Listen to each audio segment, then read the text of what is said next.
do forgive me. I put it out within the cauldron by mistake. What the intro? I hope that's not a problem. That's okay. That's okay. This is Truthseekers Property, okay, and we have. I'd like to introduce my special guest. My name is Bradley Powers. I'm a mystic and a spiritual advisor, amongst many other things. And I'd like to introduce my co-host, Christopher Dunham, also known as Thunder. Christopher, thank you for joining us. Thank you for inviting me. It's a good topic tonight. And I also have special guest, Sherry Brett, who has known me for many years. Thank you for joining us, Sherry. Hello. Hello. How you Merry doing? meet you. I'm okay, thank you. And we have Nico in the house. Hi there, Nico. Thank you for joining us. Hello. How you doing, You're brother? welcome to show your face whenever you feel like it. No one's here to judge what you look like. There we have. Well, thank you for joining us. And we're going to be discussing spirituality and mental health. Is there a difference between spirituality, mental health, mental illness? And we could take that further than that. With there are other subjects. We have.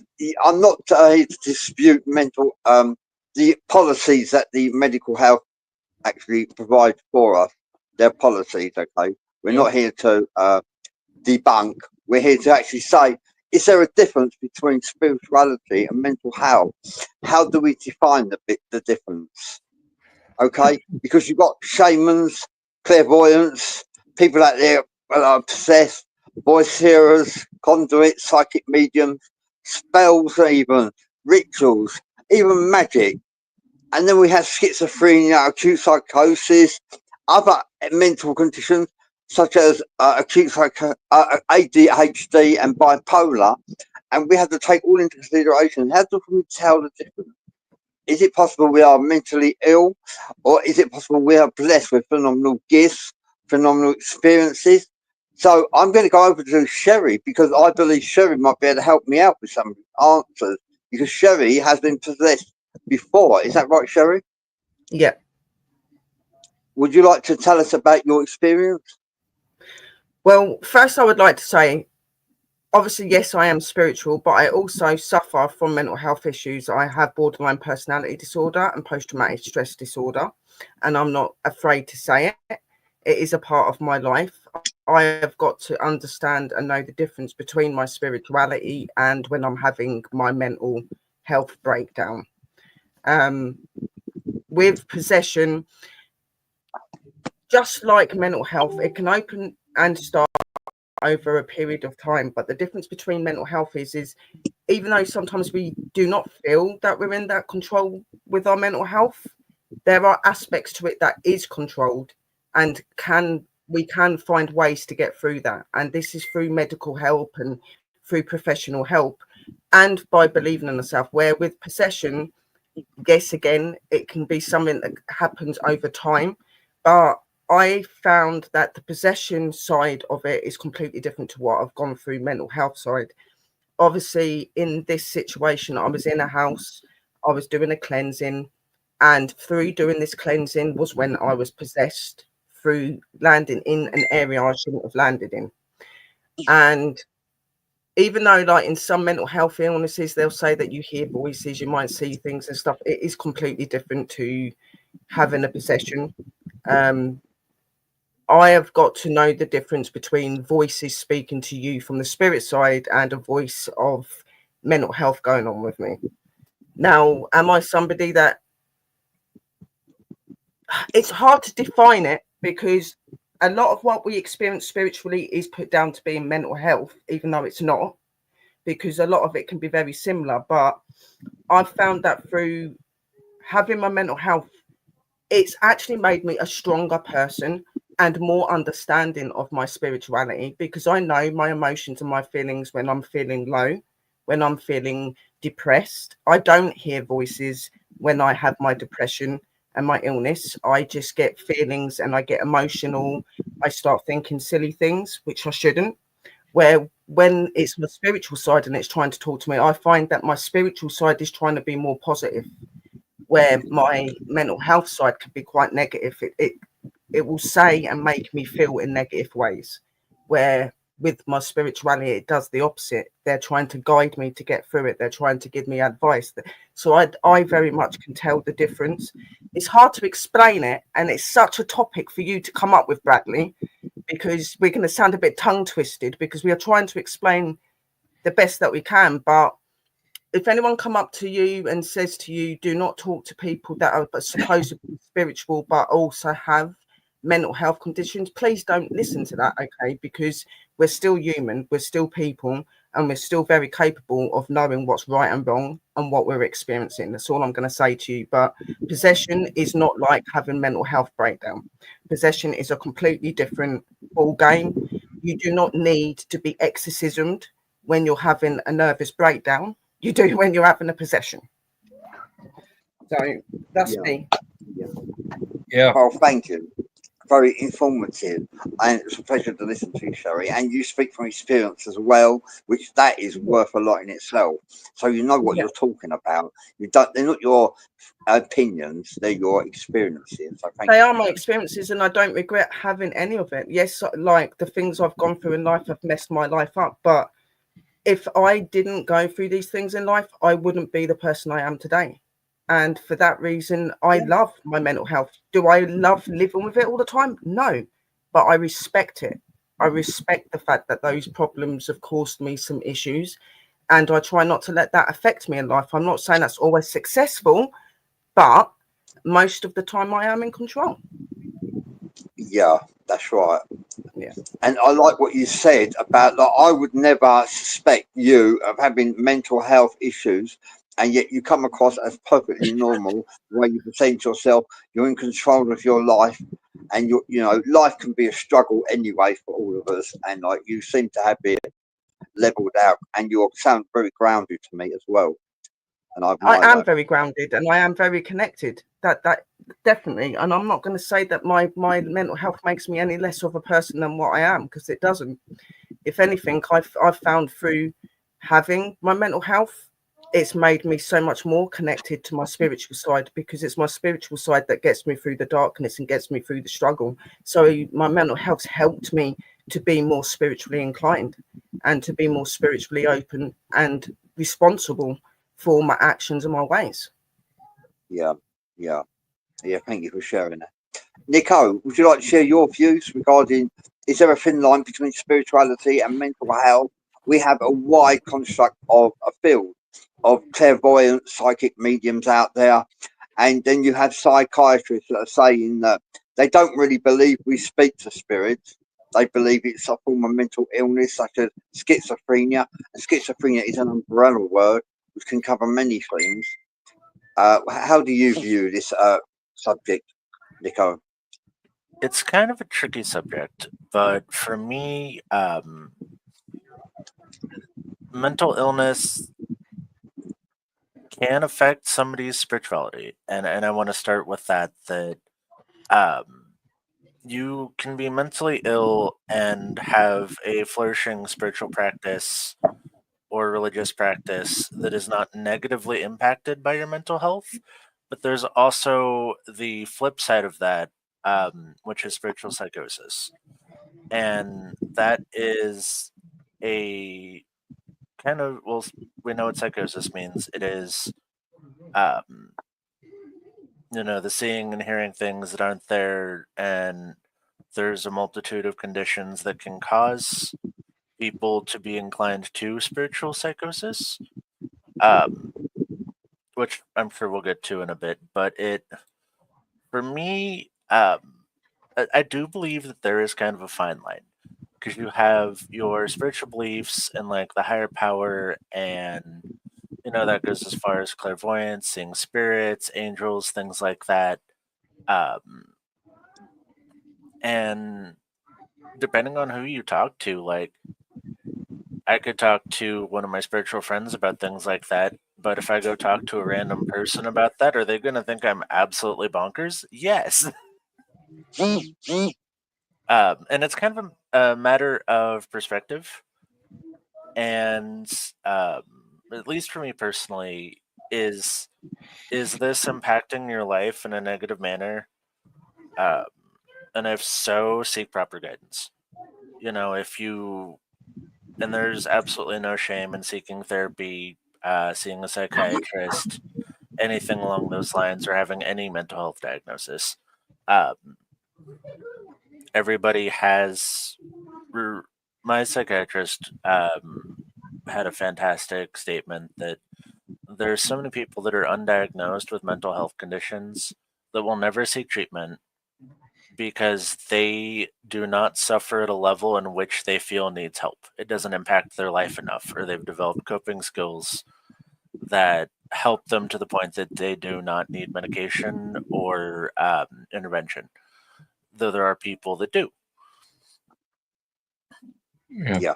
And I also want to make the disclaimer of if you're a spiritual person and somebody in the spiritual community tells you to stop taking your medication because it blocks your sensitivities or anything like that, it's a crock of BS. Please don't stop taking your medication. It does not hinder you in any manner on those regards. And that is a very dangerous statement for somebody to make. Yeah. Yeah. Remember, we're not doctors. So No. if you go to a doctor, stay with the doctor. Take anything that we say with a grain of salt, but at the same time, do pay attention. We're not doctors. I want to make sure everybody knows that we are not doctors. No, I firmly believe that, like, if you have spiritual advisors, spiritual leaders, that you should work with them and your medical team, especially for things like mental health. It's great to have the support across both sides.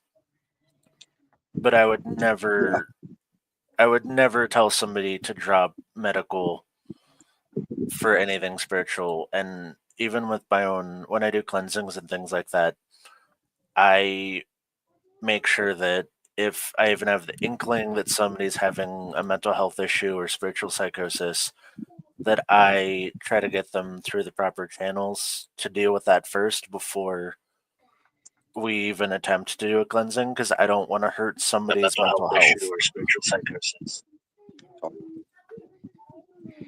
Yeah, I agree with you. Mark Brown from the audience and a member of the Psychic Roundtable, Mystic Roundtable, is saying that without a belief in the supernatural, there are no religions as to what we define as acts of the gods are in fact the supernatural or paranormal. And the very belief in an afterlife is a belief in the supernatural or paranormal. It's about perceptions. And we have to consider that some psychiatrists do not believe in the afterlife, do not believe it is possible for spirits to talk to you. So we have to take that into consideration. Everyone would go to visit a psychiatrist, but have they ever considered that there are parapsychologists that can also help you and hypnotherapists that can also help you as well?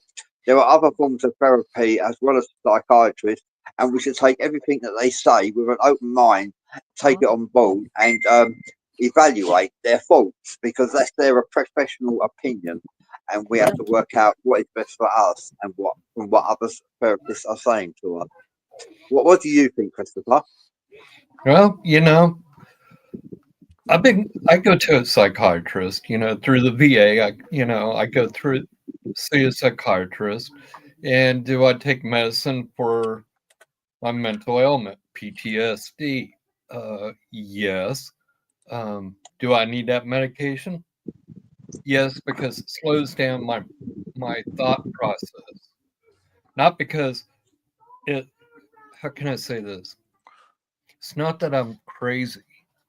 It's just that my life experiences, being a soldier and stuff like that, has taught me you got to think 3 times faster than the next person. You got to be on top of everything. The stresses of, of watching what happens and what evolves during wartime does play a hard, how can I say this?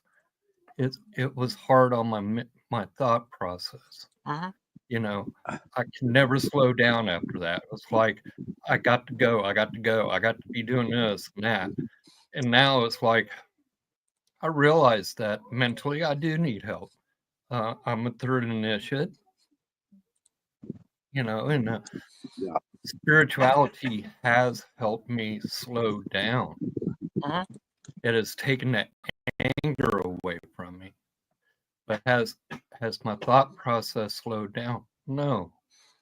And that's where I rely upon spirituality to help me through.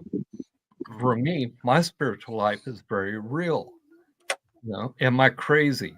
Well, I hope not, because everything that I'm experiencing spiritually with my coven mates is very real. They're experiencing it too. They're seeing the same things that I'm seeing. They're feeling the same thing that I'm feeling. So am I crazy because I have these magical experiences? That's the big question is, are we really crazy because we chase after a goddess or a god, that we feel that is tangible to us? People are going to have to experience that to find out.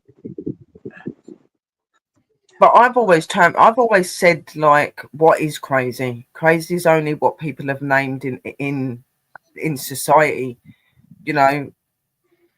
Our world, our experiences are our own, and if we go to the other side and we realize that everything we've experienced is completely different, it's still something that was spiritually open, something that got us through life, something that supported us and helped us the way that we needed to be helped. Do I think that we're crazy? No. But what is the aspect of crazy? Crazy is only a word that people use to describe people that are not always to how they're expected to be. When in reality, who's really crazy? Are we crazy because we're open, or are the ones that are not open crazy?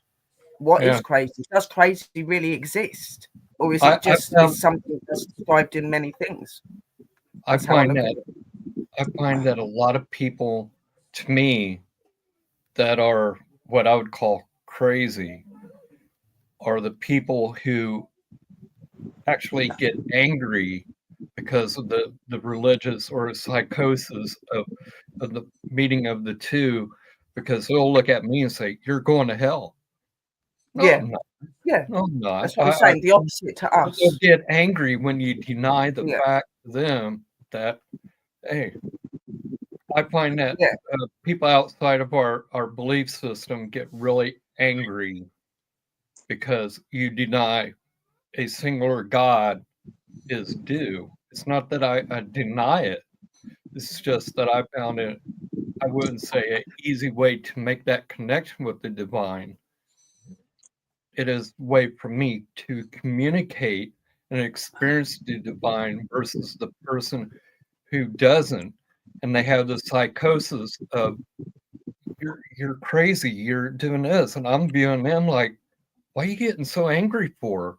I'm sitting there going, hey, I love you, man. Peace and love and chicken grease, everything will slide into place here. Take your time. But I find a lot of people get angry over spirituality really quick. And I see those people who get angry as the ones with the real mental problems. Yeah. The ones that are opposite with each other. What would you say to that, Nico? I agree with that.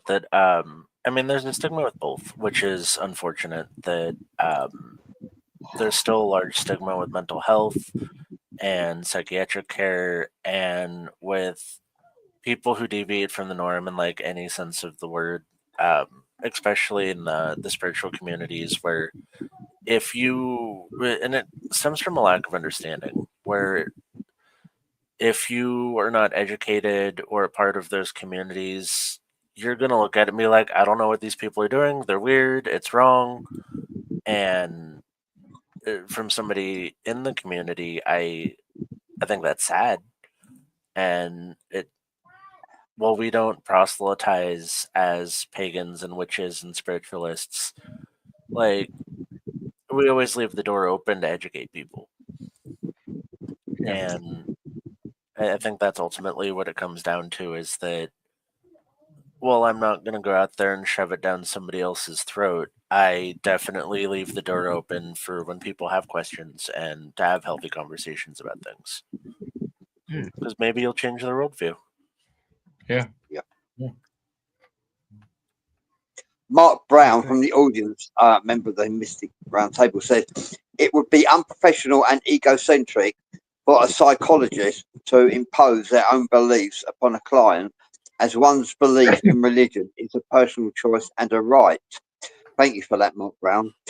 You had to take in consideration you've got parapsychologists as well.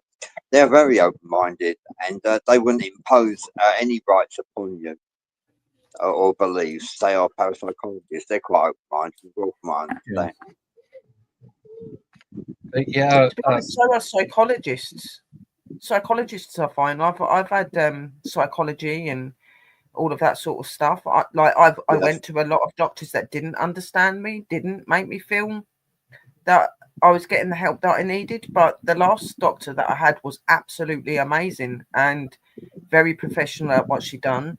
She never ever like judged me or criticized me. She listened to everything that I said. I even asked her, "Am I going crazy?" She said, "No, you're not crazy. You're very, very sane, Sherry." She goes, "You just got a few issues because of your past." And she helped me to get through that. And I would speak openly to her about my experiences, my spirituality. And she never, ever once turned around and told me that she thought I was crazy and imagining it. And she'd actually admitted that she had a spiritual side. She believed in the afterlife and she believed that there are people out there that can do that. And only because I was able to sit there and say something about one of her grandparents in front of her that I'd have never known from Adam. So that kind of made her at me as well. But I was always, I never felt like I could open to my other doctors, but I did to her. And that's why I think it is important. Never ever step away from your doctors, never step away from your medical profession.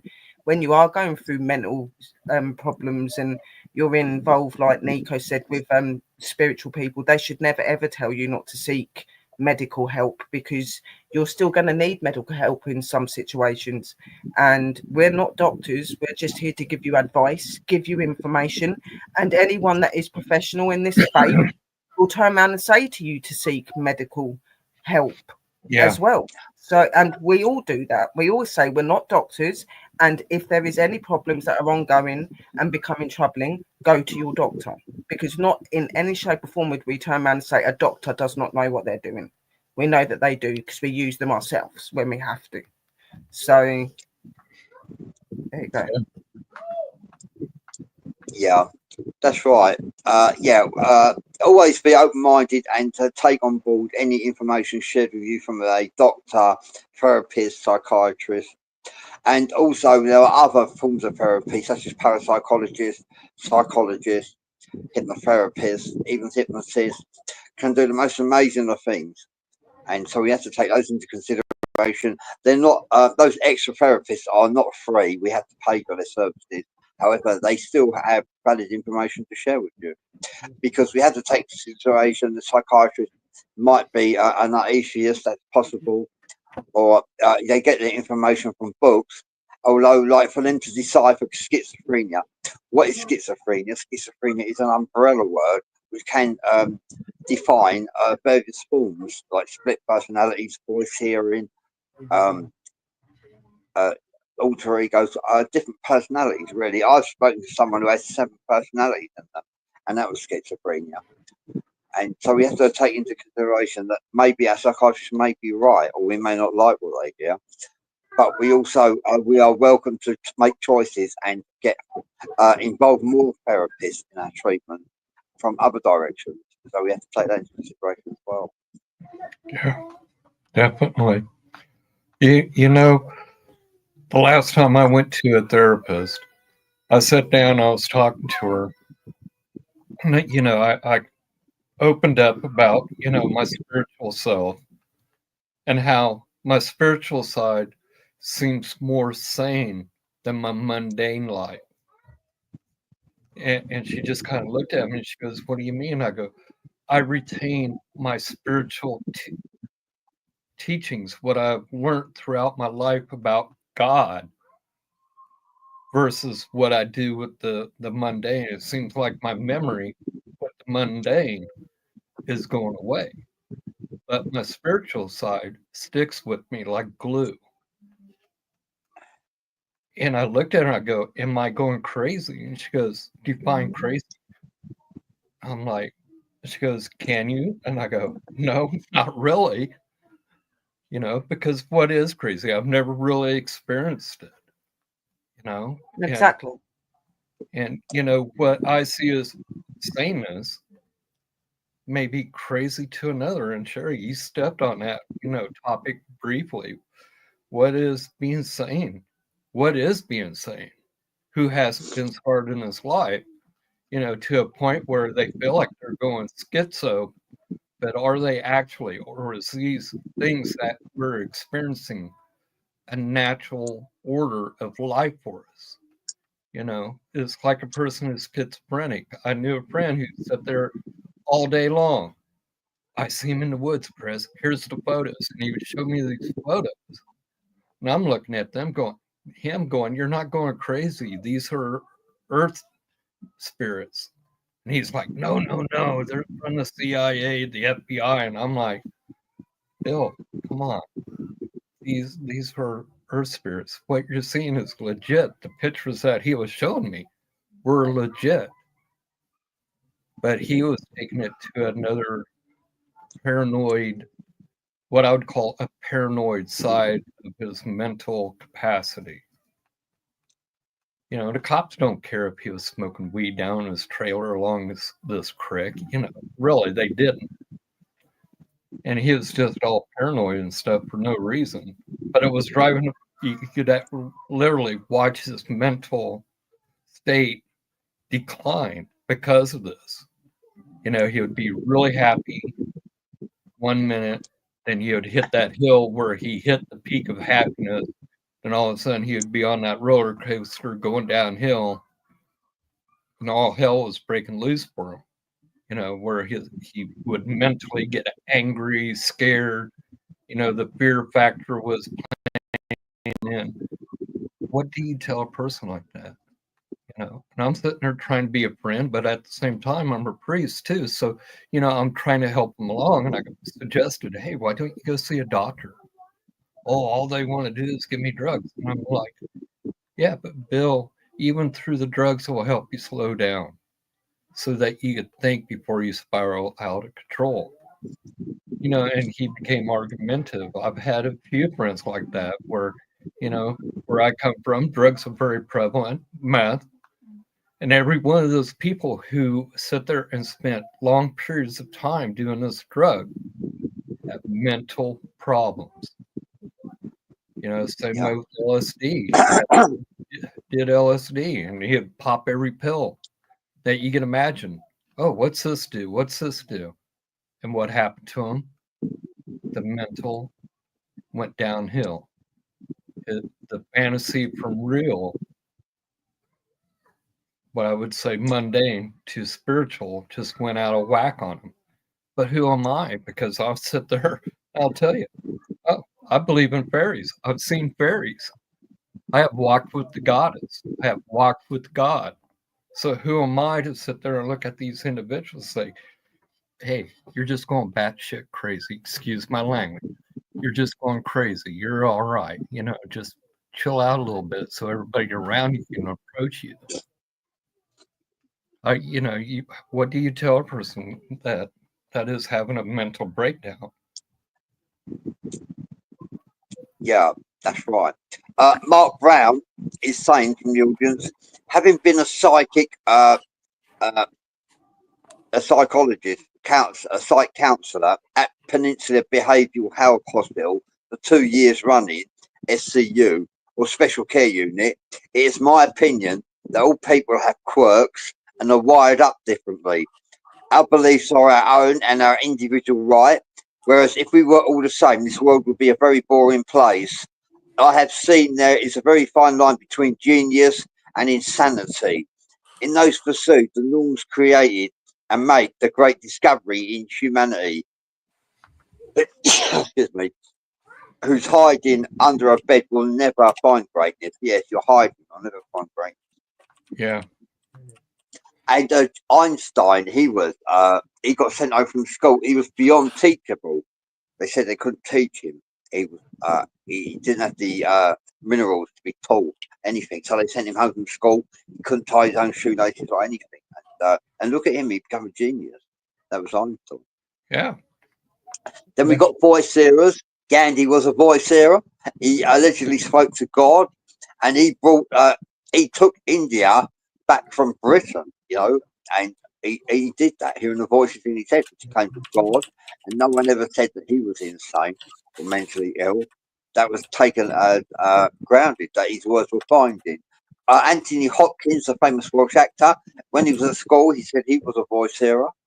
And Joan of Arc, she was a voice hearer, and she led France to many battles, victories against Britain.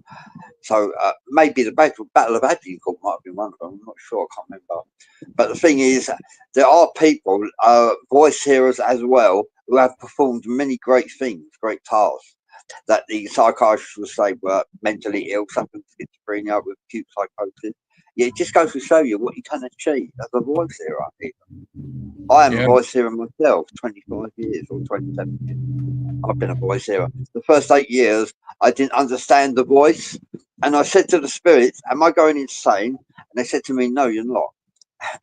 Believe it or not, I asked the spirits for advice, and they said, I'm not going insane. Yeah, I heard a voice and for 8 years. And I recognise now it's parapsychology, the voice, and it was a genuine living entity.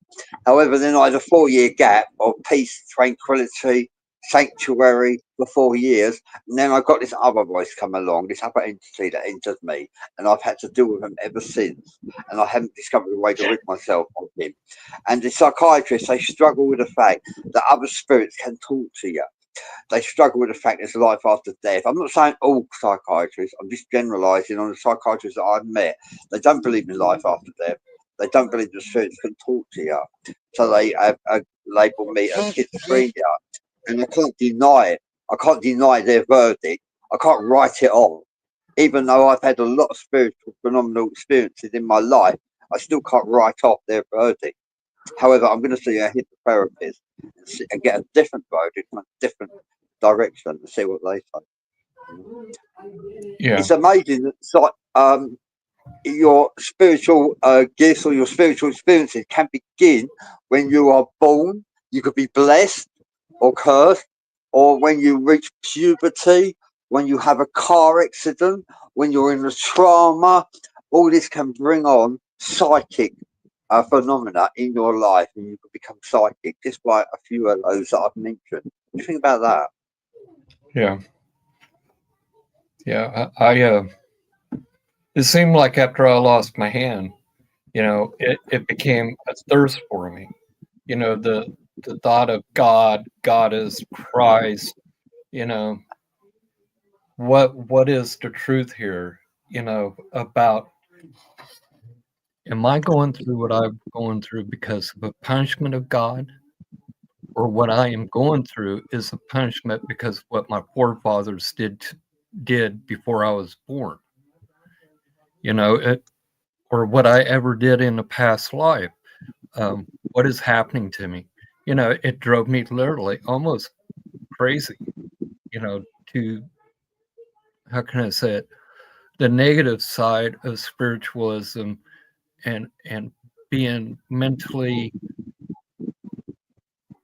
on a negative. How is this coming together? How can I deal with this? Because I've seen people die, not because of combat, but because being a witch, sometimes your services are required to give somebody their last rites, and you're watching them take their last gasp, and you're blessing them. And sometimes it's people that that you don't know. And it does affect you mentally. But on the same turncoat, we have to look at ourselves individually, what we go through in our personal lives with our family, watching them go through mental breakdowns and coming back. Where is God? Is he really real? Yeah. To me, he is. That's a good question, Chris. Do you know what I say? You're going to laugh when I say this. is it possible, right, that God put a curse on me? Well, I mean, you know, this is the way I look at life. When we are born, we accept from God, from Goddess, from the Holy Divine, no matter how you see it, whether it's through Christ or whatever, we do accept a life challenge to complete certain aspects for our spirit to transform to a greater being, to become more lighted, to become more illuminated, no matter how you say it. And we are charged with that acceptance of I want to experience life. I wouldn't say that we're cursed. No, We're lessened. We are lessened. Yeah. We are here to learn lessons. We are here to learn lessons to grow Exactly. and to be our true self.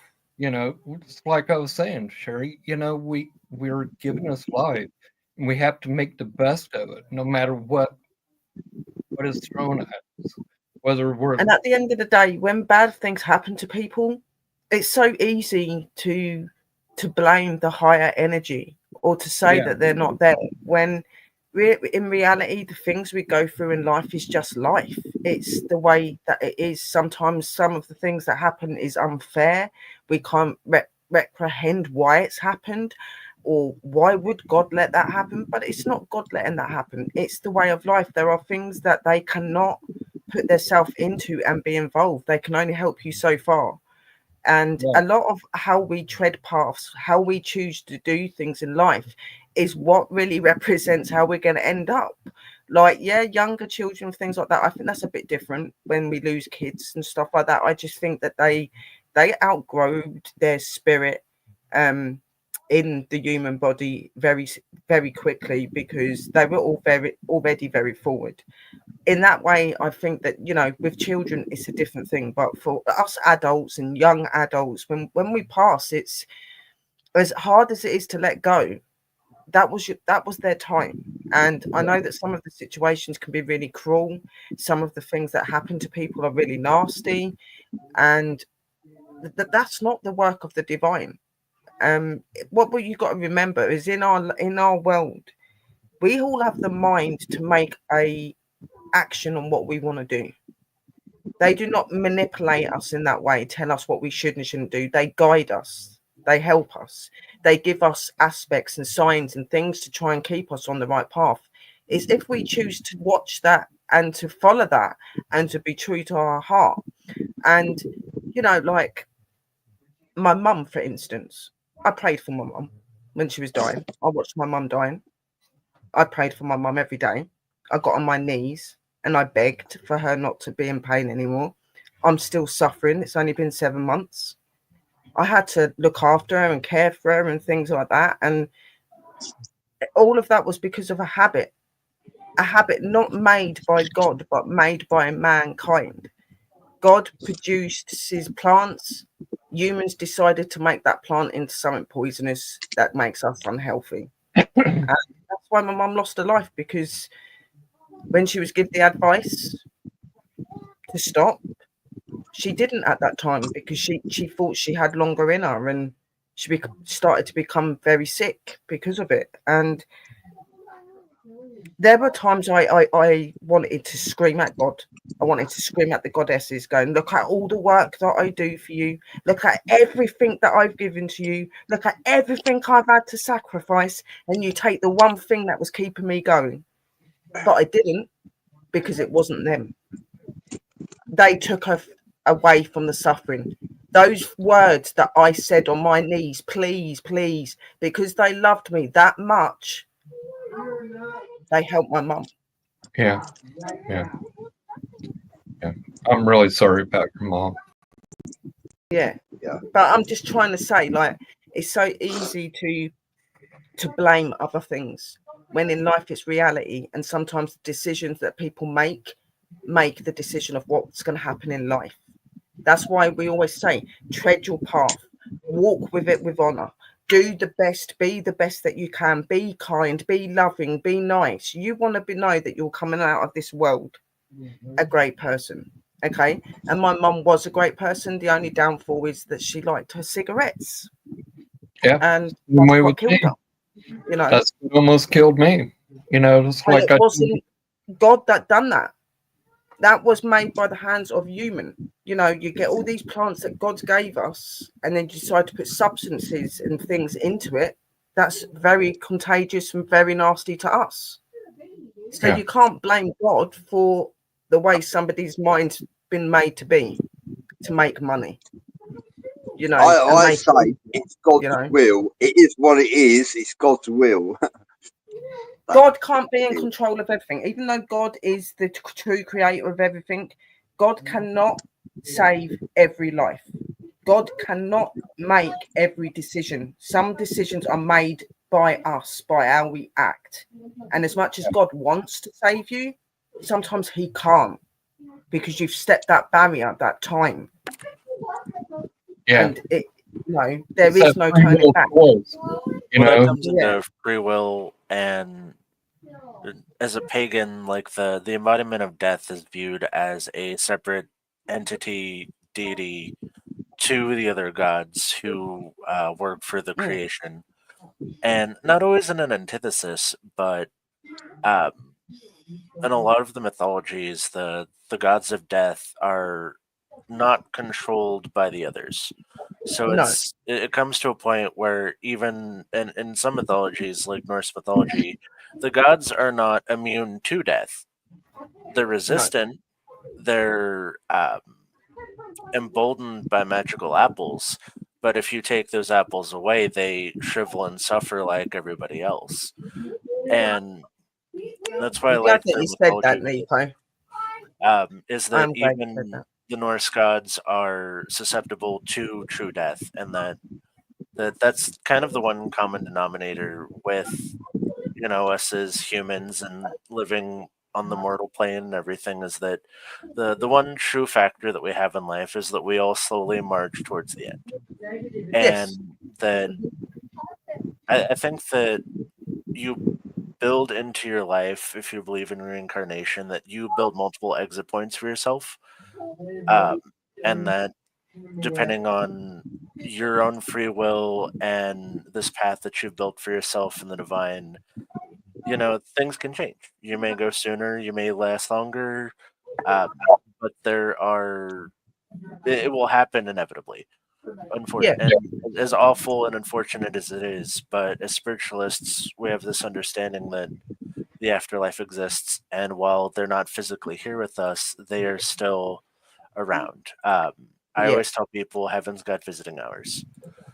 You'll smell your mom's perfume, or you'll be driving in the car and you'll hear a song and think of them, and that's one of the most beautiful things I think about spirituality is that like there's not Yeah. an there's not a true end to it. yeah, I think a lot of people mentally they have this psychosis that when we die, we're going to be punished. I don't believe that we're punished when we die, no matter who we are. Is that we're thrown out to the picture of life again here in this mundane plane, and we had to try to relive and take those lessons that's thrown at Yeah. us and evolve into a better spirit Hmm. so that Yeah. we can transcend to the great spirit or divine spirit, however we see it. A lot of people, they don't understand that, and it drives them crazy. It really Yeah. does. And that's unfortunate. That's part of our society, the way that we have taught each other about spirituality, where like me and you, all of us here, we could sit there and say, you're not going to go to hell. But how do you tell somebody who's been indoctrinated so severely by beliefs that tell them that they're going to go to hell? How can you tell them just before their deathbed, God's already forgiven you for your transgressions in this life. He forgave you before you did the wrong thing. You made the wrong choice. And a lot of people don't recognize that. They say, oh, I never had that chance to ask for forgiveness from so-and-so. Well, maybe not. But you also have to realize that mentally, before you pass over that, you've already been forgiven. It's whether you forgive yourself so that you can get a mental peace in your spirit, in your head, before you pass, or even throughout your life. We have to take time to mentally say, I am sorry. Say to yourself, I am sorry for what I've done in my life. I may not get forgiveness or receive the forgiveness from a person or an animal or whatever. We have to take time out for our mental stability to forgive ourselves. I have found that because I've done a lot of egregious things to people. I thought I was tough man when I was younger, and I did a lot of things to hurt people physically. And you have to sit there and look at those people and say, I'm sorry, whether they do it or not. But most of all, you have to forgive yourself, so that you can have that mental break. I view it as I'm repenting on my sins now. I was a sinner when I was younger. I wasn't a bully as such, but I did used to defend myself, and I would use violence to defend myself. And I like boxing. It wasn't a problem for me. However, I'm a shadow of my former self now, and I think that I'm putting something back into the community by helping people to help others. I'm like a teacher. I show someone in the library and they choose the books. That's how I like to present it. And if they choose religion as their path, I haven't got a problem with that. No. And I'm repenting my sins now. I'm putting something back into the community, which I didn't do when I was younger. And so I'm being suffering for my sins, I guess. You could look at it like that. Yeah. I think a lot of us need to take time out and just kind of reflect. Are we really that bad? Or is what the neighbor's saying to us, here's a crazy old witch, get rid of those damn cats or whatever. Are we really that bad? Because usually the most people that I know who follow a spiritual path, whether it's heathenism, paganism, or, being a witch, they're the first ones to come to a person's side and say, here's a blanket, here's a pillow. This will get you through the night. Hey, you can come in and sleep on my couch. No matter what the situation is, or if they need financial help. Usually, somebody has that extra money, they can give it to that individual. Or if they need to go to a hospital or to a psychiatrist, guess what? We're usually the first ones that says, yeah, I'll take you to the doctor. I have no problem taking you to a doctor to seek help. We also give spiritual guidance, but we have to remind ourselves we are not doctors at all. So, we have to tread lightly when we give advice. We try to steer the person to, this is what I would do if I was you in your predicament. A lot of people don't realize that, a lot of us have been through these problems that these individuals are going through. Oh, go to a doctor, man. You're feeling bad. You're feeling sick in the head. Please go to a doctor. I would highly recommend it. It does I think the doctor's most concerned about you visiting him, claiming you're a voice hearer, or you might be experiencing parapsychological attack from another spirit. Is suicide? Are you suicidal? I think that's his main concern actually with your welfare. Is are you suicidal? At the VA, they constantly ask me that. How you doing? Do you think that you're going to kill yourself or something like that? Well, no, that isn't my problem. I don't want to leave life. I want to live life. But there are people that they are suicidal and they do need help. What drives a person to suicide? There's more reasons than we could count. There are people that walk around this planet saying to themselves, kill me, kill me, kill me. For some people, this realm is like heaven. And for some people, this realm is like hell, a living hell. And they don't want to be here. I know loads of people that want the aliens to come and take them away from this planet. That's amazing, isn't it? That's a wish they wish to come true. Yeah, Bradley, there's times where I'm in so much pain that I wish the gods would come and take me away. I'm sorry to hear seriously, that. I get in so much pain. It's not that I want to take my life. I just wish that they would come and end my life so that I won't suffer no more through pain. And a lot of people don't realize that with me. They see me and I speak about spirituality, witchcraft. We make this great connection, but they don't realize that right now, I'm in pain. But I Yeah. take the time out. I try to ground myself enough. And I try to use magic to try to cope with pain. And mentally, it is draining. Where it's like 63 or not, I've had I'm enough. sorry to hear that. I'm going to read something. Jim Andre, the legendary Jim Andre, is in the house with us right now. And he's got a view he'd like to share with us. Thank you for joining us, Jim Andre. It's been a long time since me and Jim Andre have connected. If death is the debt for sin, Jim says we die just as innocent as when born. I'll read that again. Jim Andre says if death is the debt for sin, we die just as innocent as when born. Yeah. That's a fair point. Death should be a beautiful thing. Honestly, it should be.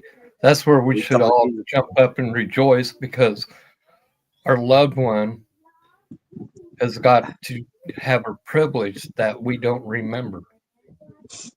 Stepping into the divine, being able to go to the other side, the other realm of existence. And sometimes we forget that. It's not about, oh, poor them. We should rejoice for them because one, they're free from the shackles of pain. And they are walking with God and Goddess. They're lucky. If we really look at it, we should be cheering them on. Hard as sometimes that is because of our misunderstanding of the afterlife. And that's exactly what I'm going to call it, the misunderstanding of the afterlife. Sometimes we don't realize what we have on the other side. Mark Brown says I think it's both ways there because I'm spiritually open, but I've struggled with losing my mum, and it's not because I don't understand my spiritual side and where we go. It's the natural way of being human. When you've grown and lived with someone all your life, and suddenly that absence is there, that is the pain. You're happy they're out of the suffering. I'm happy my mum's out of her suffering, but it's getting used to not having that energy around in that way anymore. Like, yes, I still feel her, I still sense her, I know when she's here when I'm not feeling well. I know that, but it's not the same as having your mum's real arms around her. You get what I'm saying? It's completely different. Yeah. It's not wrong to feel I'm just saying that some people that go through these emotions are very open to the spiritual side. It's just life. We would, if I say that if we didn't feel this way, we never loved in the first place. Yeah. It's love. Yeah. I have the same feelings about my father. My father was my best friend, and I didn't realize it until after he died. It's one of those things that kind of stick with you. And it took. Don't get me wrong, I loved my mum, but I just I didn't realize how much I'd struggle without her because she'd always made me a really strong person. So it's really hard adapting to life and being different. And she would always be my run-to with my mental health. She would always know when I weren't okay. She's not that voice anymore to say, Sherry, what are you thinking? What are you doing? And that's what I miss. That's what I need. But just recently, the last week or so, I've been really quiet because I've been suffering really bad with my mental health. I'm not going to lie to all of you guys. I haven't been feeling great and I haven't been doing very good. But I have been feeling my mum's energy a lot more. And I still every now and again get that scream in my head, Sherry, don't even think about it, I'll kick your butt.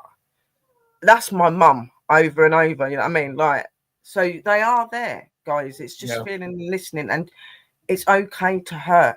Hurt is pain. Pain is love. Okay, it shows you loved, and that's not something to be ashamed of. And am I going to say it's going to get any easier? It doesn't get easier when you lose people you really love. You just learn to carry on. But you know, I've been in situations. I remember being at the hospital with my mum and with these ladies in her room. All of them were on their deathbeds. A lot older than me, and they were sitting there. They could obviously see I was spiritual and stuff, and my mum was bragging about me all to the ladies. So when I came in, they were all just sitting there, and you know, all of them turned around and said, "What's going to happen to us when we die, Sherry?" I said, "You're going to go to a beautiful place. Everything that you've done and anything that you regret even now," I said, God, your divine, whoever it is that you believe in, has already forgiven you for that. When you go there, it'll be a clean slate. Yes, you will be shown things you made mistakes in. You will be learned how to be certain ways. You'll be learned how to be truly you again. I said, and you may come back. I said, but you're going to go to a world where you're not suffering anymore, where you'll be happy. You'll see all the people that you've loved and you've lost. I said, you're going to see the higher power. You're gonna suddenly remember all of the things you've ever done all through all of your lives. I said, you're going to a beautiful place. Don't fear it. Allow it to come to you. It's taking you to your savior. And they just smiled at me and they go, we feel so much more like at ease about it. So we're not going to get like judged and put into it. I said, no. God knows what you've done. God knows the problems and the mistakes. And now you've tried to change your life and make the difference. God is a forgiving person. And they were like, yeah. I said, and God will speak to you. God will say where you went wrong, but God will always love you. So do not fear going over. God is waiting. And they were just like, even my mum's not religious. My mum's a witch like me, but even my mum sat there and was like, I'm really starting to believe that even more now.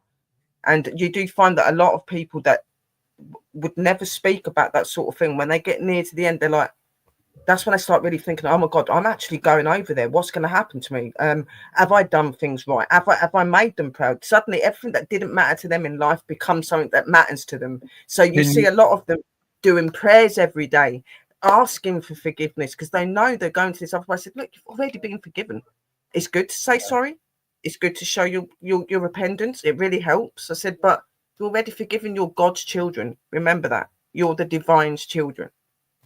I said, and you having your life taken as such as it's going to be hard for us as your families, we're going to get that peace knowing that you're not going to be suffering anymore. And God's taken you because he loves you and because he doesn't want to see you suffering either. And I said, when we cry, when we suffer, when we have pain, the divine are the same. We are all connected. They just show it in a different way. You know what I mean? But they do get affected by what happens to us, and they love you, and you're not going to hell. You're going to a beautiful place. Don't fight it. Allow it to come. It's amazing how, you know, like for me, watch one of my friends who was dying, and I went to go visit him. So, you know, he only had like 12 hours left to live, but he was so strong.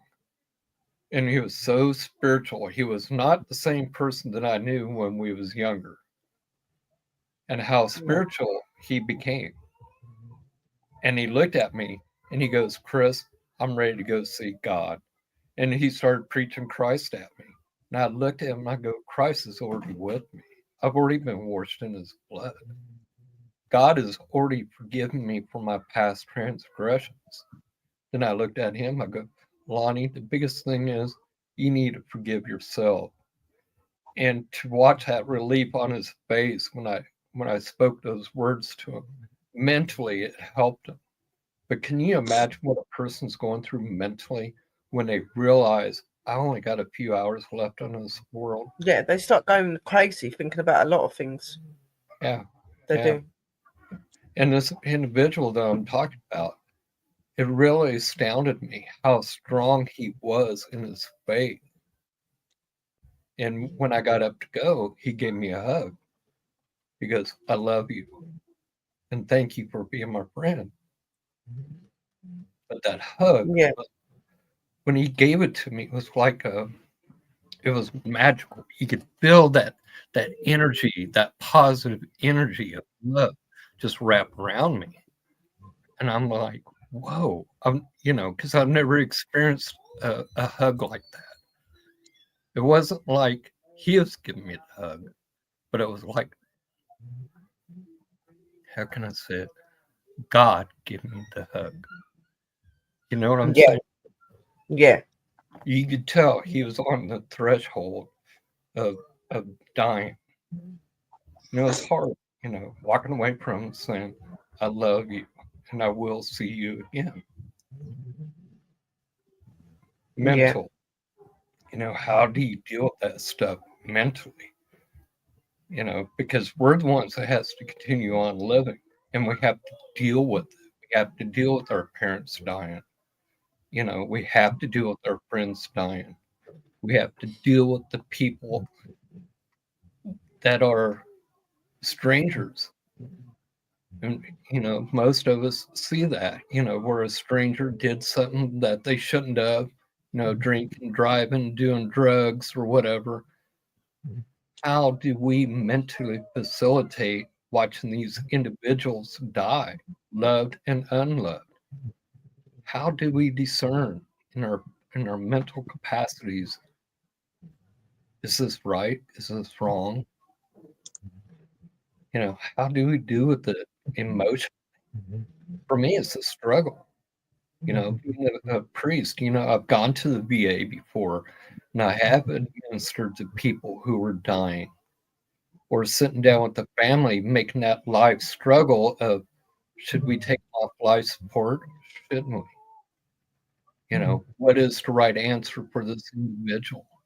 Do they I have? don't think that this sort of thing's ever an easy thing to have to face, and there is never really a word or a way to get out of it. It's something that us as spiritual people have to face. I've had people come to me when people are getting near to end of life. Some of the people I've actually helped have been people I know, my mum being one of them. It's very emotional, and especially Yeah. when you're very connected to them. Even just when it's clients that have been coming to you for months, telling you that their relatives are getting harder. Can you just talk to me? Can you keep me like level headed?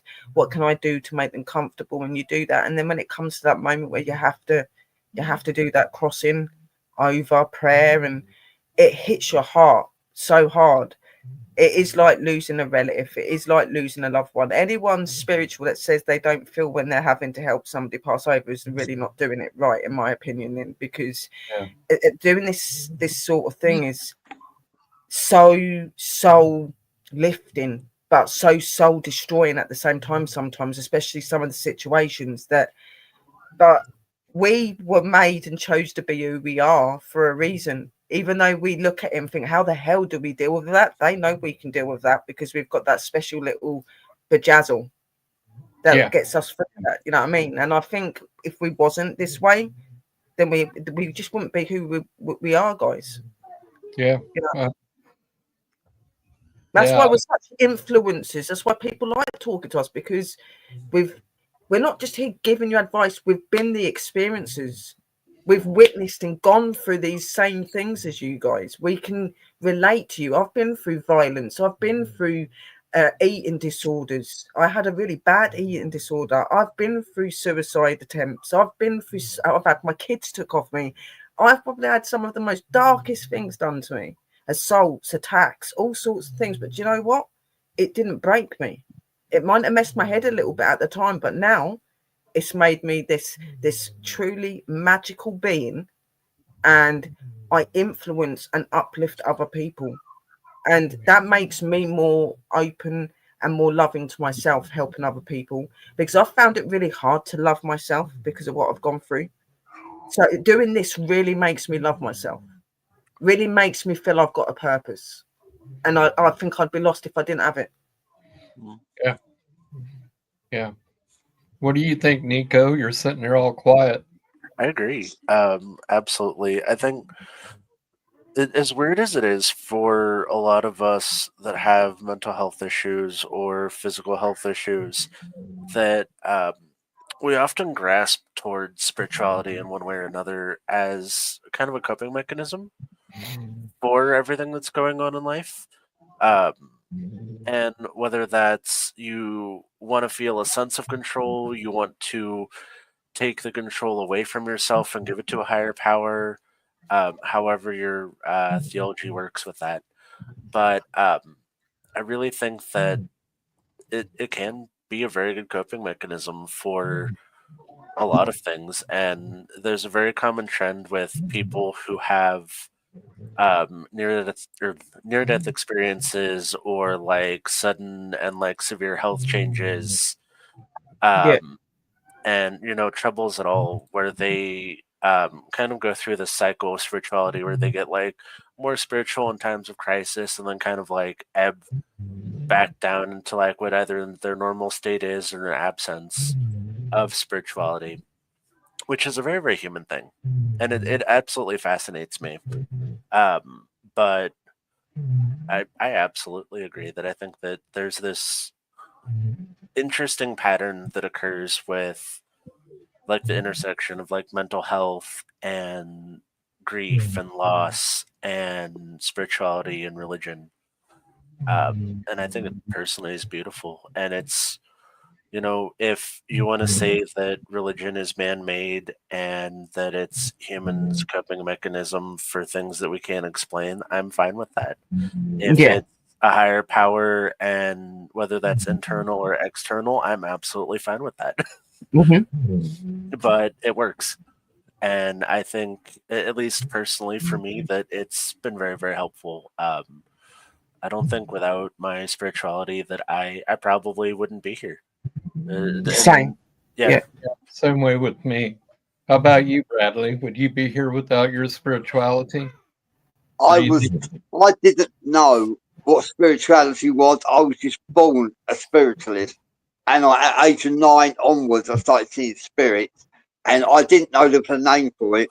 But being a spiritualist and living a life of spirituality is what I'm familiar with.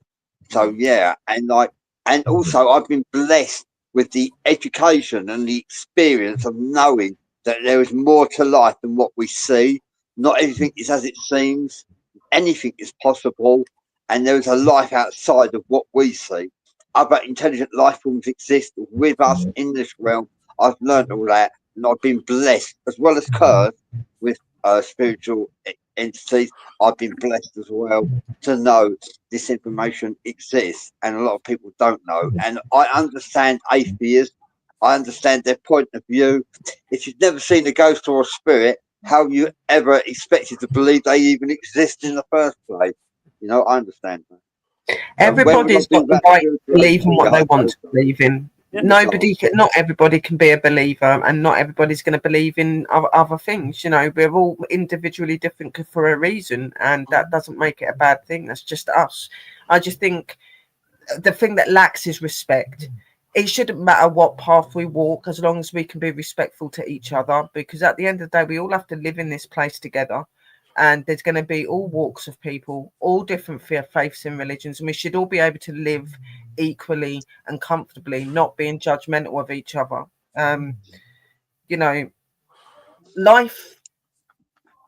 Life is a beautiful thing to have if you're willing to see it, and if you're willing to let the divine show you, and if you're willing to look within your heart and open your heart to who you truly are. It is a beautiful place. Yes, I'm not saying that you don't struggle here, you don't go through problems. Of course you do, but we're only human, as they say. But it's not wrong. And like Nico, there are fine lines between mental health and spirituality. But are they two things that should be criticised and looked at, and we should be criticised because we have these problems? Not really. I've got mental health issues, but I very much know my difference between my mental health and my spirituality. As I said, my mental health has helped me a lot in my spirituality. To me, my spirituality has been my savior. My spirituality is my safe home. My mum was my safe home. My spirituality has always been my number one safe home. And now I look and reside in that even more so, because I know that in that safe home, my mum is sitting there waiting and watching. So, it's always been my savior. It's always been the place that I've run to and felt safe, felt covered and protected, and because I've always felt very vulnerable in this world because of what I've been through. And it's only been in later life that I've started to be like, oh, what the hell? I ain't going to let this run me down anymore. I'm not going to sit behind walls and say it's not good for me to have mental health because people tell it in. I'm going to show you that I am a normal person. It doesn't matter what's wrong with me. And you know what? I wouldn't change it. I wouldn't change it. You know, for me, when I walk through this life and I'm dealing with my life struggles, I have a lot of triumphs too. You know, Yeah. how many people can sit there and look at you and say, I have seen God, I have seen Goddess, I have been embraced, I have been loved by him. Am I crazy because I see that? You know, let's be real about, is God real? Isn't Goddess real? Am I crazy because I believe that? Am I crazy because I rejoice because I have a grandchild or even my own children? I celebrated in triumph. That was a mental boost for me. Each one of Yeah. those children being born, we have to look at the flip side too, the good things, the Christmases, the Yules that we go through, the celebration of birthdays of, hey, grandma's 78 this year. Let's celebrate. Let's have us a party, a Wendig, as we call it here in Iowa. Let's have that fun. It's good to let go once in a while, to Yeah. have a mental break. But at the Well, same time, it's true. am I crazy because I experienced through meditation? I feel the energy wrapping around me. Now, how do No, you you're crazy. that to a Christian who says their prayers, but their prayers are so low level that they're not letting God or Goddess or the divine or the Christ energy in? How can we explain to them that we're not crazy? We're just experiencing something different. Are we crazy because we're so spiritual? That we open ourselves up, we open up our chakras, we center, we ground, we go through our meditations, we step in a circle, we create, we call to the quarters. Are we crazy because we are seeing the circle being erected, we're seeing the circle being created, that we're seeing ancient ones, the ones that Abraham, how can we say it, sit there and go, oh, you're not supposed to talk to these guys because they're bad, but yet that was our biggest defenders in life, so that we could be here for Christ to come, for the Goddess to come. Are we crazy because we experience all this stuff? I don't think we are, because No, there's not at all. an order for us to experience the good with the bad, to Yeah. have these sad feelings. We're meant to, but that doesn't mean let it drive yourself crazy. Where there is darkness, there is light. There is always light. Where there may be a problem, there's always something to be changed and to be sorted. It's having the ability to trust in yourself and believe in that, and to know that you've always got somebody watching your back, no matter what or how long it might take to sort a situation. Everything happens for a reason, and through that you learn. Lessons are vital. Yeah, that's the way I believe it. That we should take time out and really look at who we are as individuals. Where do I Go to really Mother Earth. on the psychological spectrum, but also our spiritual? We have, it's like the Goddess teaches us. You got to keep one foot within the mundane, but you also got to keep one foot within the spiritual plane. But that's why I always say go to Mother Earth and go to Mother Nature, because you're in both worlds when you do that.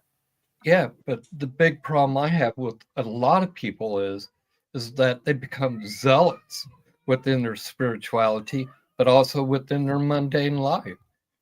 Some people say capitalism, the dollar's the God, the new God, there's no God. Then my spiritual side is saying, no. and I start becoming that zealot, then all of a sudden it's like I can't yell at people going, "You're screwing up because you believe in Christ, but I also see a goddess," you know. And they're preaching just as hard at me about capitalism and Christ, and I'm sitting there going, "But there's a goddess. There's a goddess," and and I'm almost to that pinpoint where I'm yelling at them, and vice versa. But that's where the religion is. Everybody's learned differently. They're not learned that there's a goddess in Christianity. Yeah, there's a Mother Mary and stuff like that they look at as a high energy, but they wouldn't form her as a form of a goddess or anything in Christianity, would they? That God's the higher power and the important one, and Jesus. But like that's what I'm saying. Like, religion plays a big factor in this. That's why they don't see that the aspect of the god and goddess is both important, not just one, but both, because they've not been learned that. And we can't shout and scream at them because of that, because that's not their fault. All we can do is educate, learn, and maybe it'll make them sway their mind and be like, oh, I actually do see some truth in that, and I actually believe in that. That's why I enjoy what I'm doing, because sometimes you can change people's minds that are really stuck in these like religious ways, and they're like, oh my God, I actually tried to speak to the goddess that you spoke about last night, and you know what, I did feel something. And there you go. Like, you don't push your faith on them. You allow them, like Nico said, let them come to you. Let them realize that there is something else. We're supposed to teach by example. Yeah. We're not supposed to go, "You're going to go to hell," or "You're going to go to Tartarus because you don't believe in our ways." Okay. Yeah, no. And people don't realize that we're not batshit crazy. Excuse my language. We're not. We're not crazy. Is that we have to realize is that there has to be a balance in our life of our mental health, our spirituality, and our mundane life. We're simply living and following our faith that we love, no different to what you're doing. Yeah. We're following gods and goddesses that have loved and cared for us and protected us and helped us and guided us, just as you do sitting in your Christian churches. Okay. We're doing exactly the same. We might do things a little bit different to you, but you know what? We're the hearts of light. Yes, we might practice things slightly different to you, but it's all done out of goodness and out of love and out of, the respect of others and things like that. And, if there's anything I've learned about the craft is a form that is there to help you through life and to be able to benefit you in so many ways. And I don't mean benefit as in take. What I mean is there's so many aspects in life that you don't realize are so good for you, and that they present this to you. Magic, in our world, there's so many things in life and chaos that goes on, and people are constantly running around. What can we do to help ourselves? We can't do that because we can't do the magic. You can be the form of your path. You do not have to be a witch. You do not have to be a spiritual practitioner to make a little spell to make something go better in your life for you or for somebody you love or you care. It's called looking after yourself, because let's face it, in our reality and in our world today, there's a lot of higher energy, and I'm not on about the divine, but people here in society, humankind, that are not looking out for us in the way that they should be. So who has to look after us? Number one has to look after number one. Number two has to look after number two. And we have to do things to make our life better, because we're set challenges all the time and things put in front of us. It's down to us to make that decision if we're going to make our life grow and flourish, or we're going to fall and follow the idiots, as I say. Like, to me, you need to just be you, be comfortable and be happy, and realize that life is a lesson. And no matter how much darkness or evilness or bad, as you will say, is in this world, there are always outcomes to come out of that. And we are in control of what happens to us in life. It's having the audacity and the ability to see that, but use it the right way. We don't use or do what we do to be selfish, to take. We give, okay? We take what we need to help us and we give back. We do what we're told to do, okay? And we're all in charge of a life if you allow it to be, okay? Anyone can stand there and make a health spell, make a protection spell, make a good luck spell, find a job, get a new home. You can all do this without being a witch. It's People do it all the time. belief. They do it all the Us. time. Yeah. All the time. You know, you have that lucky penny in your You don't need wallet. to come to us and ask us to do that. Yeah. You can do that yourself. The Take lucky control. coin, the flowers when somebody's sick.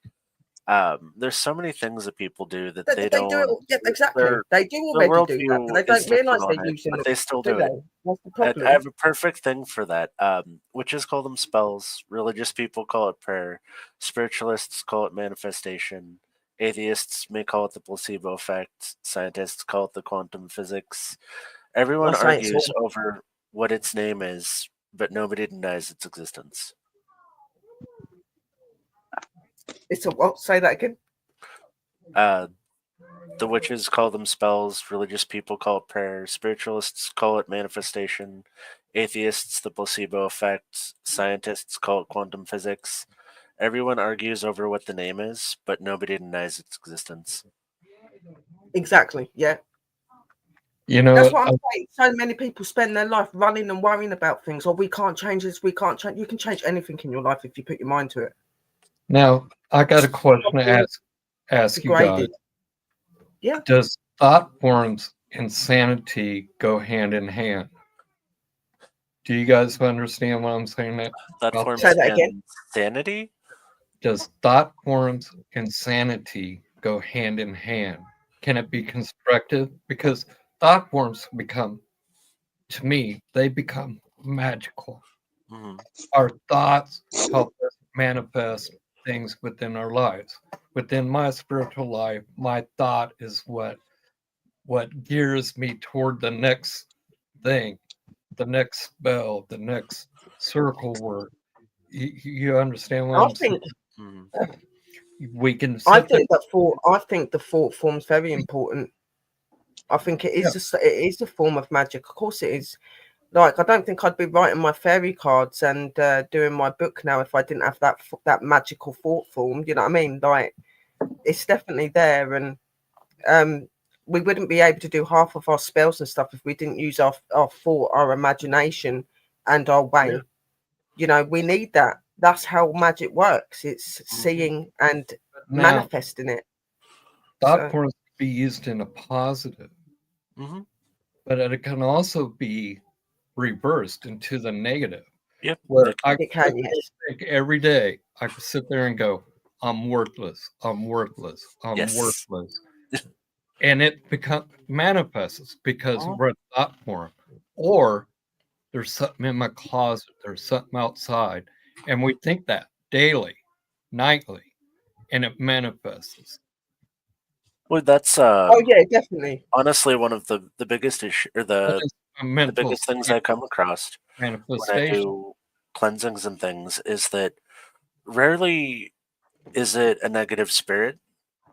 It is generally a manifestation of somebody's fears or Yeah. stress, things like that. Their negative self-image, like they haven't cursed themselves.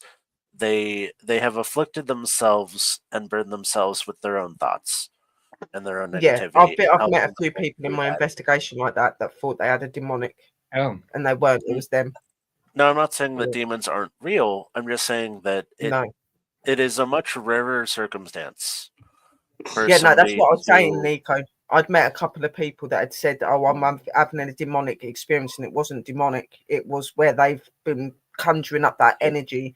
And what you got to think is your thought is word.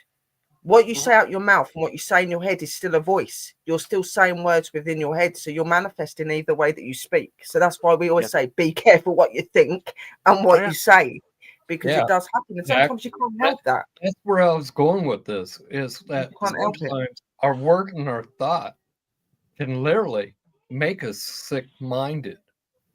Yes. Well, it really can feed into mental health. Because I know when I was going through psychosis, that my therapist laid out rules for me, and one of them was that I wasn't allowed to watch any horror movies. I wasn't allowed to watch the news, and that I was only to consume like positive and grounded material, because the latter was contributing to my psychosis and making things worse. Yeah. And so I, of course, followed the orders, and things improved. But it was astounding to me that I had never contemplated that the things that I was consuming were affecting my mental health in that way. But I had my psychosis was induced through what is the word I'm looking for? I had sleep deprivation from a side effect from PTSD. I didn't sleep for almost a month. I think maybe a couple hours every week, but I was so horribly sleep deprived that I went into psychosis. That happens. Mhm. You don't get enough sleep. You literally can go Mhm. Yeah. off the deep end. But also on the turnkey, fasting is sleep deprivation also helps you, well, can help you step to the other side quicker. Yeah. There's a healthy balance Yeah. with spirituality. If you're doing religious fasting or self-sacrifice where you're reducing sleep, things like that, they can be done. But you should always do that under the guidance of a medical professional. Make sure it's something that's healthy and safe, and that your body is capable of handling those. Because there was a pastor that tried to do the fasting of Jesus. He tried to do a 40-day fast, and he made it to day, I think, 30 before he passed away. Um, but I've heard other stories of people who do intermittent fasting for a month at a time, and they're totally fine. Um, but it's always one of those things. Consult a doctor. When in Yeah. doubt, consult a doctor. Let him know what Yeah, you're doing. exactly. Yeah. Bradley, you're being awful quiet, brother. We're Thank coming you. to the top of the hour. We can carry on another half hour. We call it end the show now. It's up to you. Okay. But yeah, I don't this mind. We've covered a lot of ground actually discussing this topic, and it's debatable. Although we're giving out the right advice, seek a professional help. Mm-hmm. I would always tell a And person, psychiatrists, go to a doctor. psychologists, parapsychologists, hypnotherapists. There's quite a few avenues you can choose if you're not satisfied with the verdict from the psychiatrist. Well, and you Have to can bear that always, in mind. if you don't like your doctor, fire them, find a new one, get a second opinion, find a doctor you mesh with. I think I went through 4 or 5 therapists before I found one I liked. Mhm. And you can look into, at least here in the US, there's some good websites that have, they're like catalogs for therapists and things. They'll tell you if they're, you know, put blurbs about of like, these are the type of clients that I work with, like, LGBT, like pro LGBT, like spiritual, like all sorts of things. So you can find a therapist that has similar views to you, which I find very, very helpful. Because my first one was he was a retired military doctor and went into psychiatry, and he treated people with PTSD, which I have. The problem was is that he was so used to treating veterans with PTSD that he didn't know how to treat civilians who developed PTSD very well. So while he was great at mitigating veterans who have PTSD, he did quite badly with civilians. He over medicated. And I found out later down the road that I was on, I think it was almost 4 times the amount of medication that I should have been. And I kept questioning him. And I was like, hey, like I have this problem and I think it's this medication. Oh, that's a side effect of this medication. Here's another medication. And got to the point where I was taking like 15 medications. And I didn't like it. So um, I switched to a different facility and a different psychiatrist, um, who happened to be a female doctor, and she's absolutely fantastic. That lady, I've stuck with her. I've recommended her to everybody that I know if they're in need of psychiatric care. But she got me set up right, and I had never been better. Like I wouldn't say that I was unmanaged, but I was far less symptomatic from side effects and had better management and needed far less medication. Yeah. Yeah, I had a few doctors myself, and that were like that. It was all medicine, and all this stuff. But the lady that I got, the last one, she really helped me, and I ended up going from like 7 different medications down to 1, and then officially even being took off of it in the end. And I've been clear from taking medicine for 10 years with PTSD and all of that, and through her work and her dedication and her help with me, it's helped me to get through a lot of things, and she's learnt me strategies and ways to be able to cope with what I'm going through. Yeah, when you get the coping. And if you don't see me for a week or so, you'll know I'm having a bit of a downer, but that's not me coping. That's my mechanism. I'm doing my tests, my training she learnt me to do, you know. And I'll be the first to say to you that never ever stop seeking medical help from professionals, guys. We can give you advice, but we are not doctors, like they're saying in the end, and we can't prevent health problems, but they possibly can. Okay, so always seek your medical help. You will always need a doctor or a mental doctor or anything like that. You're always going to need those people, despite no matter how much you might be against them, you might think they're no good. There are really good ones out there, and you know, your life and who you are and your safety is important. And sometimes, you know, us giving you advice isn't going to get you what you need. You do need to see professionals, guys. So don't ever think that what we're telling you, what we're teaching you, is a form of curing you, so you don't need to go to doctors. That is not what we're doing. We're just saying to you that both aspects are important, and do not give up on either of them. I like the term holistic and complementary. Yes, they both are complementary and they're both needed. Yeah. Where, like, if I would recommend something, it's not for you to stop what you're doing. It's, hey, if this is something that doesn't mess with everything else, this might be cool. Or here's a meditation that might help, like, keep you centered, and, you know, that'll help you mentally process things that are going on. Or, you know, there's all kinds of stuff. Like, you can do banishment rituals to banish ill health or to banish like symptoms, and but at the same point, I'm not going to tell you to stop going to a doctor if you're doing them. No, definitely not. It's the cherry on top of the cake, not the cake. Yeah. Exactly. Like Brown says, in the Trinity, the Holy Spirit has the traits of a woman. Yeah, she's known as Sophia.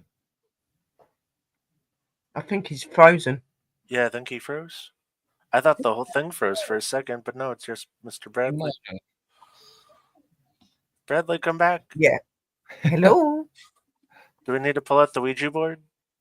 Can you hear us? Are we connecting to you? Earth calling Bradley. We can feel your presence. Can you reach out? Now, hello out there. Can you hear me? I do want to point out to people, you can be spiritual and not be crazy because you have unorthodox beliefs other than Christianity. You know, be true to yourself and what you believe in. Oh, he'll be back. Oh, and I agree. Yeah.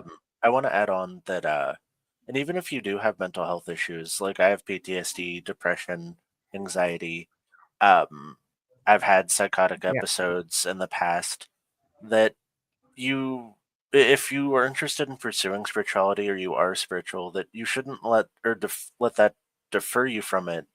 No, if you hit points in psychosis that you need to pause your spiritual practice for your safety and your well-being, do it. Like, you can always come back to it. Yeah. And you're not going to be judged. There are circumstances that some people may enter where, you know, they need to get themselves right before they can get back into it for their well-being. I had a lady who was, not the lady, my ex, their previous partner ended up they got diagnosed with bipolar. And before they got diagnosed, they went through spiritual psychosis. And for them, they had this like kind of manic episode where they were super energetic and like super confident, and they thought they could do absolutely everything. And then the next week, he thought he was the reincarnation of Jesus. And we were concerned, like, what the, like, this is weird. This is like, what's going on with you, dude? Like, what the hell? And that we were all his disciples, and then, like, just absolutely bonkers. And then, so we contact his girlfriend, and it's like, hey, something's going on with him. Like, you should get him to see a doctor. He has a negative reaction to her confrontation about him going to the doctor, and he continues down the spiral and lights his car on fire in his driveway. Reports it stolen, and then somehow, or supposedly, and I don't know if I believe this because he was in the middle of psychosis, claims to have hitchhiked to Kentucky, was gone for like 2 weeks, and then somehow came back. But phone and wallet were in the car, like no way to contact him. Dude disappeared for like 2 weeks and showed back up. Girlfriend immediately had him institutionalized, and he started getting the help that he needed. And 10 years later, the guy's married, has kids, is totally functional and stable on medication, but he had a mental health crisis.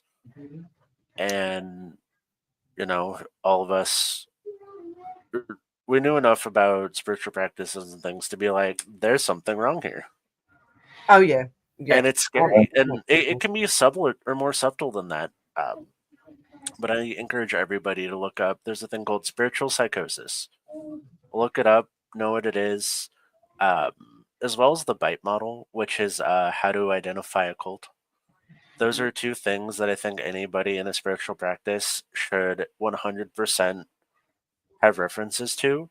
When something seems weird, consult those, because you can save yourself a lot of struggle. Whether you need to disengage from somebody because they may be in spiritual psychosis and won't seek help, or they become aggressive from it, or somebody's in a cult or a victim of a cult. Yeah, no, definitely know the difference and be cautious. It's like us in witchcraft. If you got somebody who's residing over, a priestess or a priest who's residing over a coven or a spiritual group who tries to take control of your life and your monies, be cautious, be wary. If they start telling you what you can and cannot do, say later, Tater, I'm out of here. Yeah, no, definitely. Because I believe in this, especially within our coven, freely we come and freely we go. I ain't going to ask for money. I don't want to be given money. I don't want to be given gifts. I don't want none of that.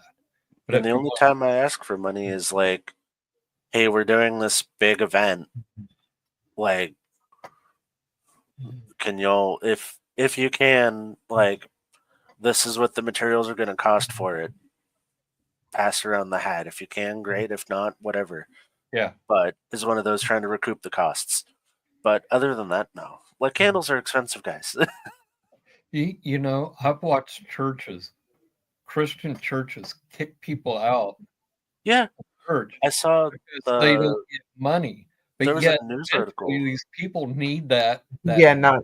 Yeah, there was a news article this week, I think out of Georgia or something, where a pastor held his whole congregation hostage and demanded that everybody, or that he wouldn't unlock the doors until they tithed $40,000.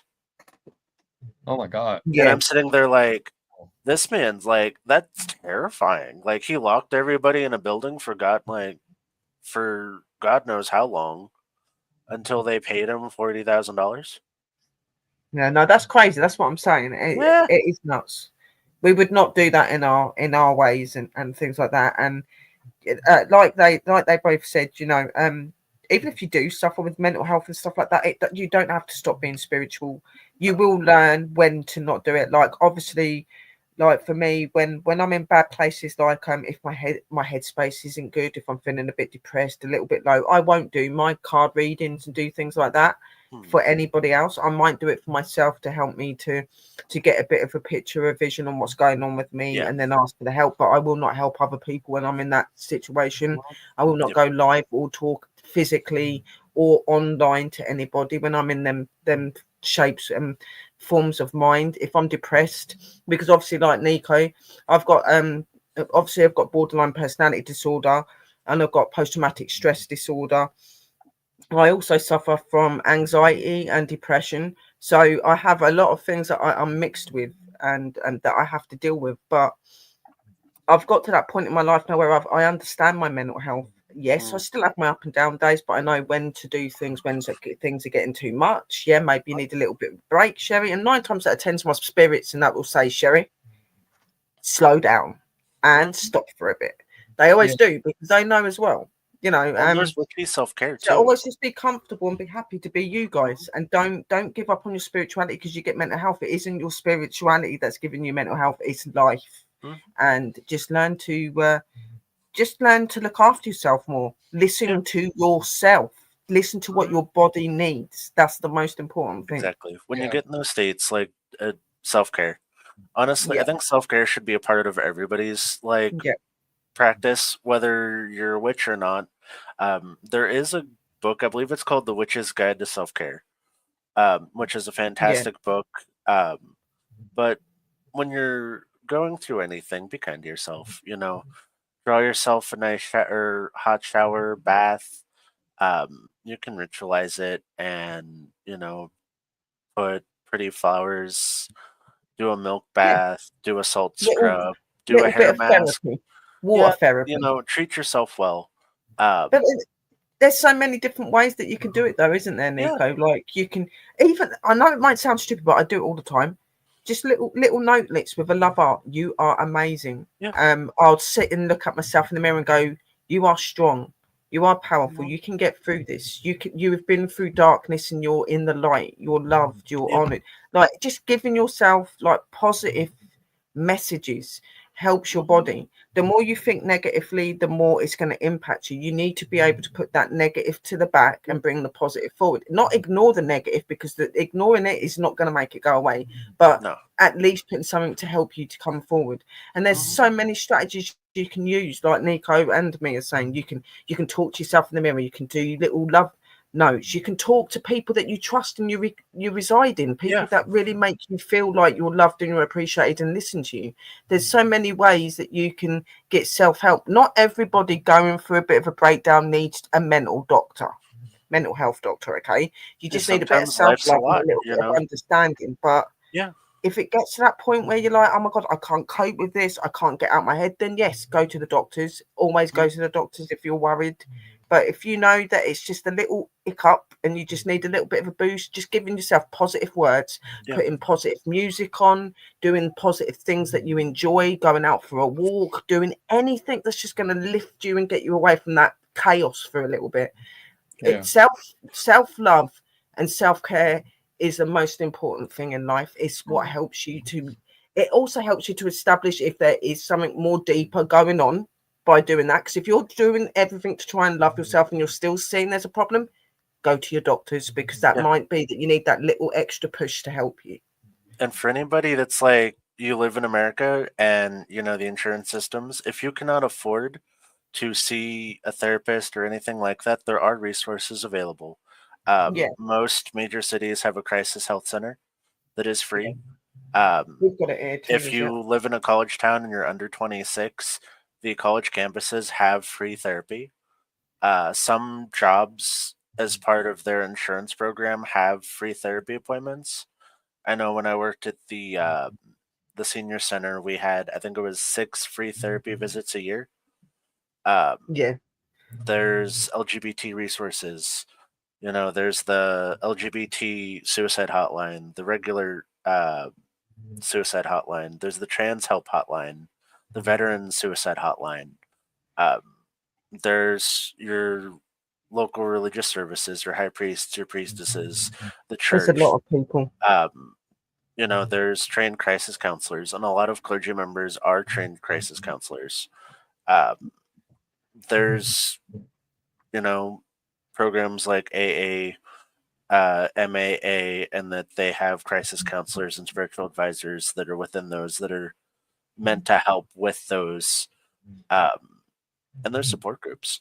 There's PTSD support groups. There's mental health support groups. Good There's Samaritans. Good Samaritans, therapy, There's so many.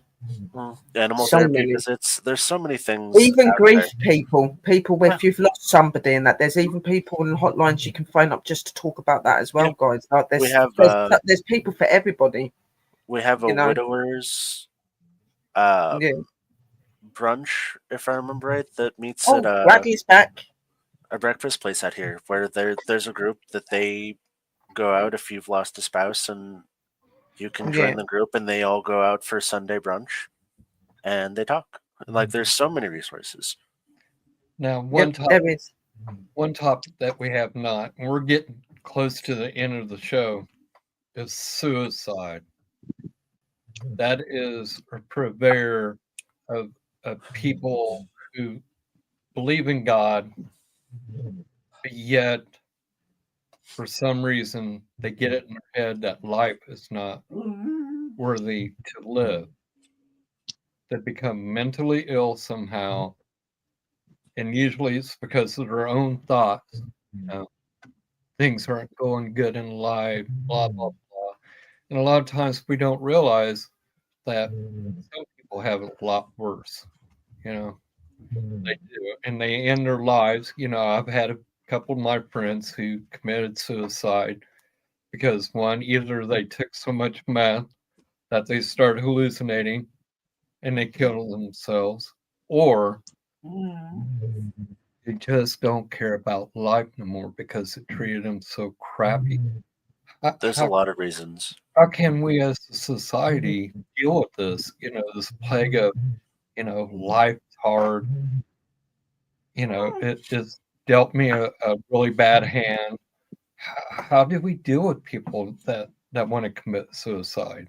You know, Ultimately, I think it goes back to, I think everybody should have a base education of, like, what are the, signs that somebody's depressive, or that, notice those symptoms and reach out, be a friend, things along those lines, invite somebody out. If they're depressed and they're like, everything's horrible, if you can convince them to come out, involve them. In honesty, that's one of the most helpful things that I've had when I've been in depressive episodes, is that I will tell you that I don't want to do something, but if you drag me out, I may not, like, you'll at least temporarily pull me out of, like, thought process and things. Like, I may not have the best time in the world, but I'm out of the headspace.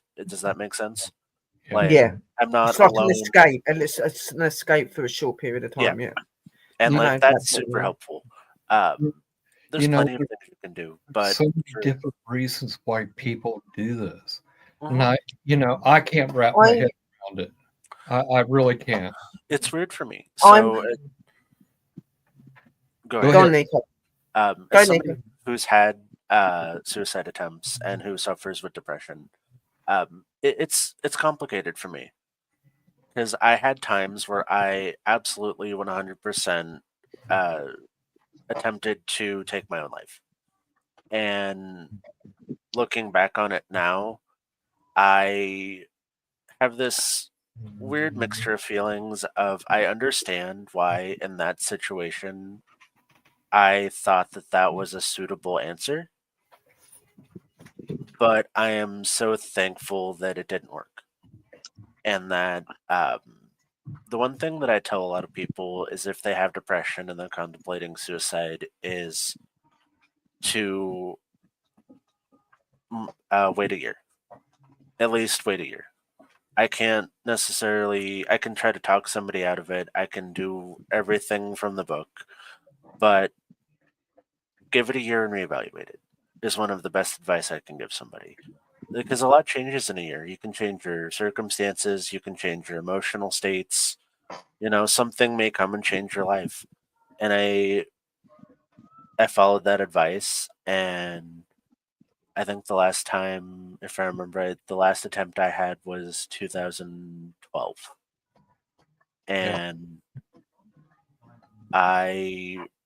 that's around the time where I got diagnosed with all of my mental health issues. I was suffering from agoraphobia, which is essentially you're shut in.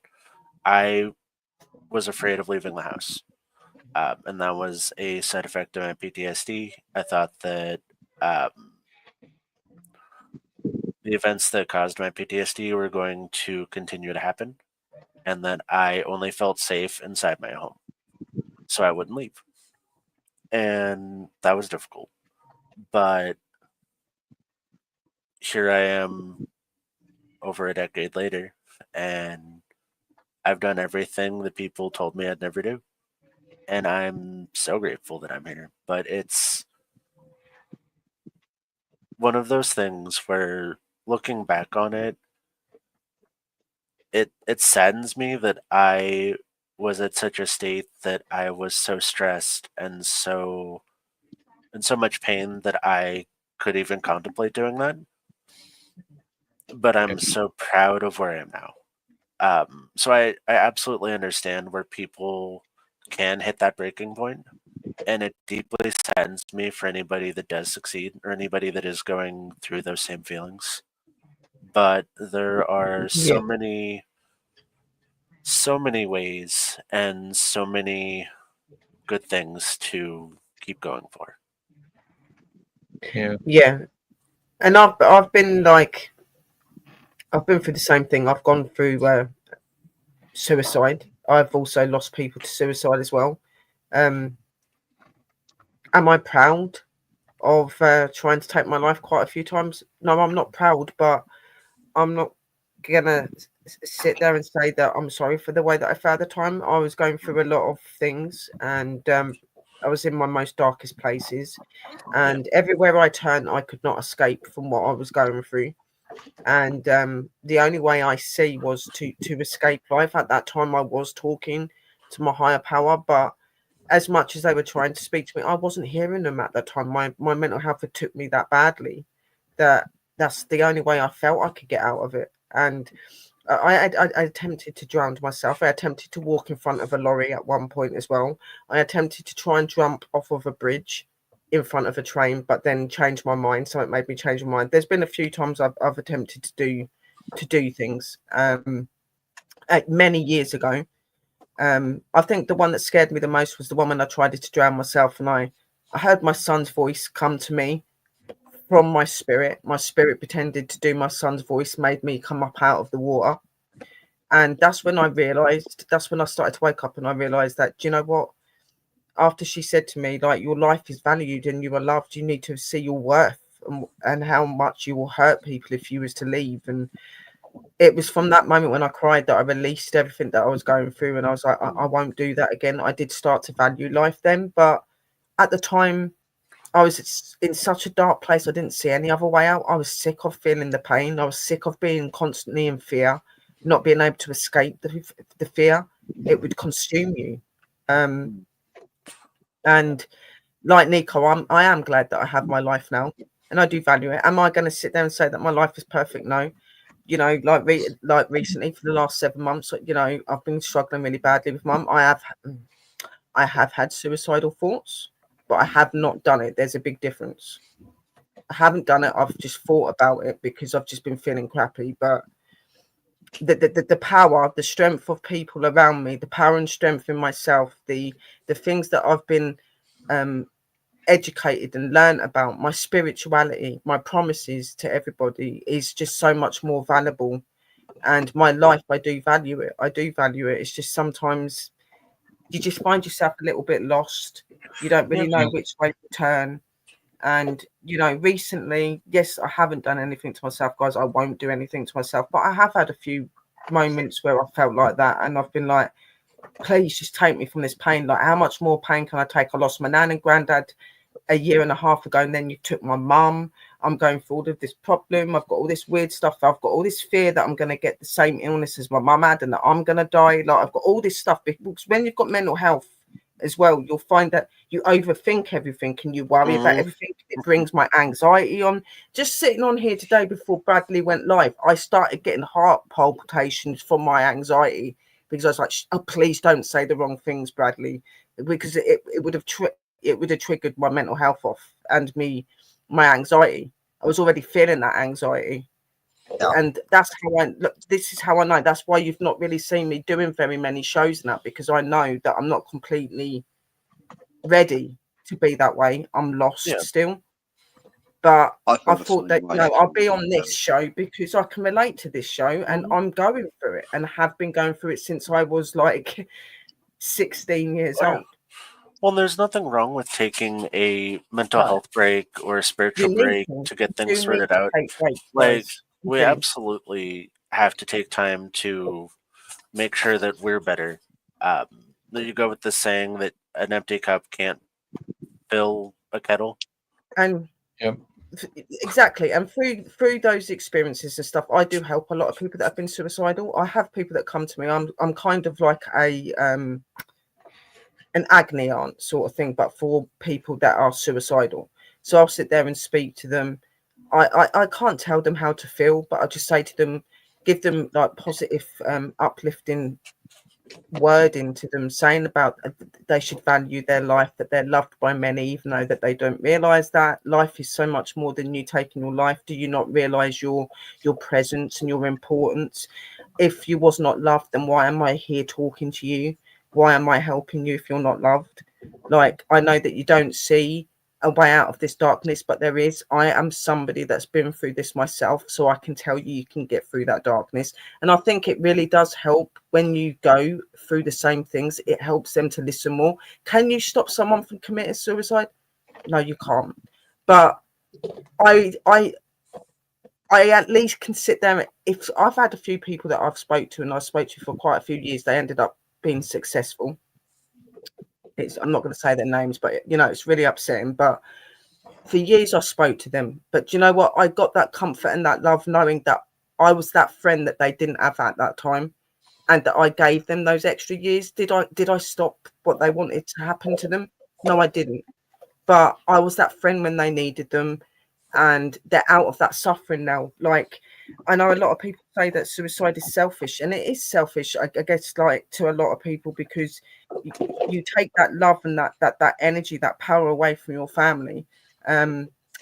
People hurt, but I don't see suicide as a selfish thing.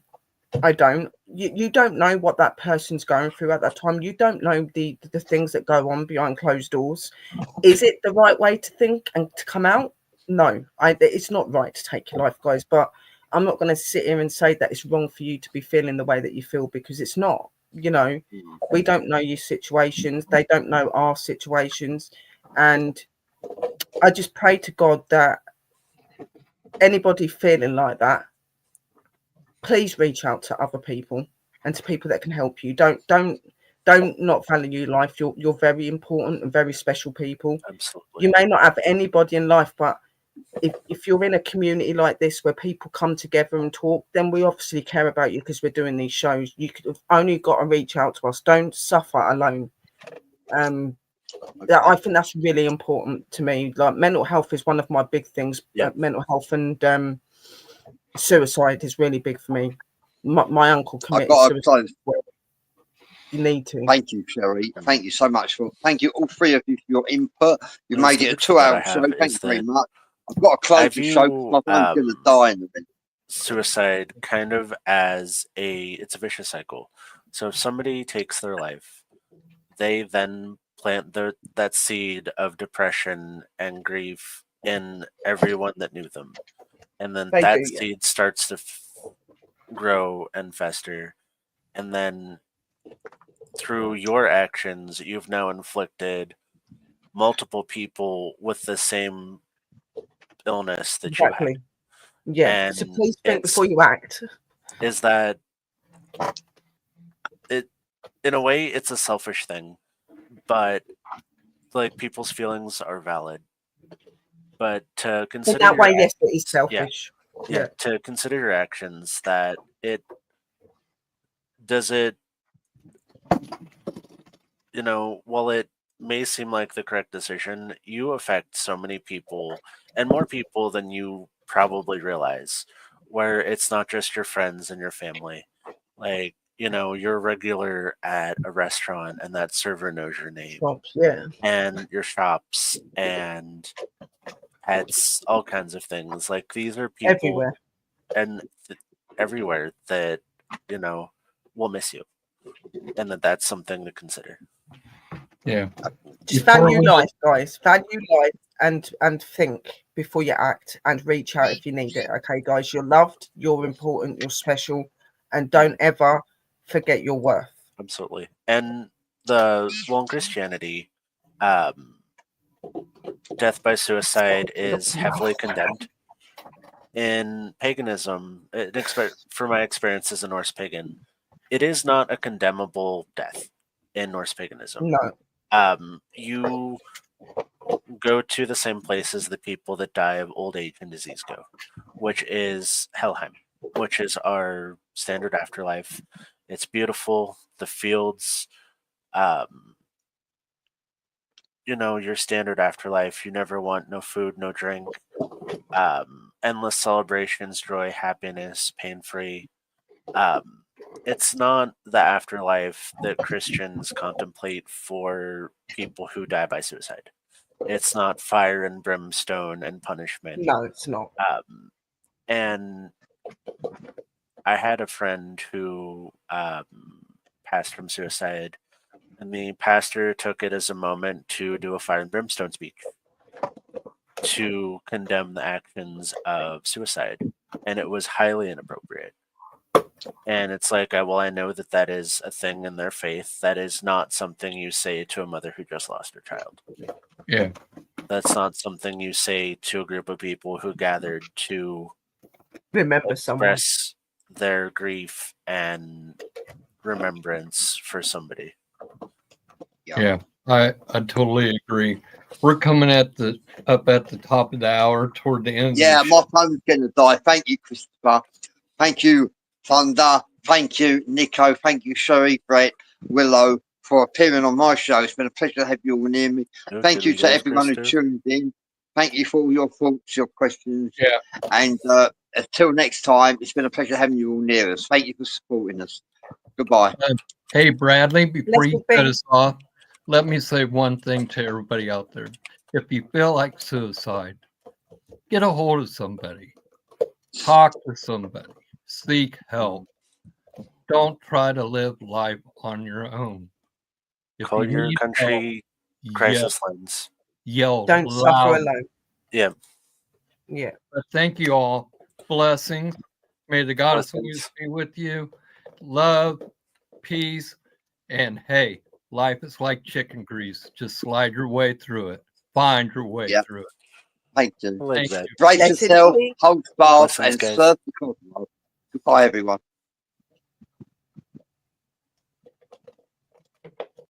Great Goddess, I am so thankful to have you guiding